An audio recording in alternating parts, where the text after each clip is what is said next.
स्वागत। आजचा दिवस अतिशय महत्त्वाचा आहे। आजपासून राज्याचं अर्थसंकल्पीय अधिवेशन सुरू होत आहे।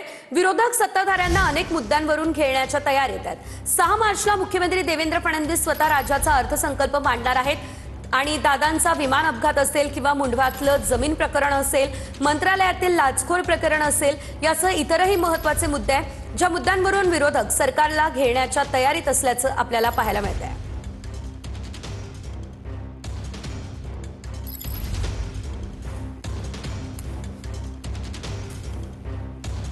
तर आपण ही तीनही दृश्य पाहू शकतोय।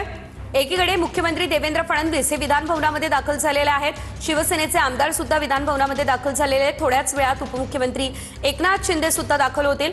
तर तिसरे दृश्य आपण पाहतोय, सुनेत्रा पवार राष्ट्रवादीच्या आमदारांसोबत विधान भवनामध्ये दाखल झालेल्या आहेत। सुनेत्रा पवार यांचं हे पहिलंच अधिवेशन आहे आणि या अधिवेशनामध्ये आता सुनेत्रा पवार यांची भूमिका देखील बघणे अतिशय महत्त्वाची असणार आहे। ही तीनही दृश्य आपण आपल्या टेलिव्हिजन स्क्रीनवरती पाहू शकतोय।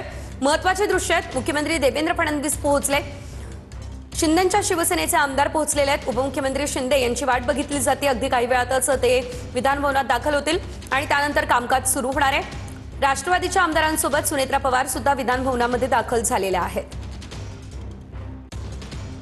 आजपासून राज्याचं हे अर्थसंकल्पीय अधिवेशन सुरू होत आहे आणि हे अधिवेशन वादळी ठरणार असल्याचं सांगितलं जात आहे। कारण काल जी पत्रकार परिषद विरोधकांनी महाविकास आघाडीच्या नेत्यांकडून घेण्यात आलेली होती, तर त्यामध्ये देखील अनेक महत्त्वाचे मुद्दे जे आहेत ते मांडण्यात आलेले होते। चहापानाच्या कार्यक्रमावर देखील बहिष्कार टाकण्यात आलेला होता।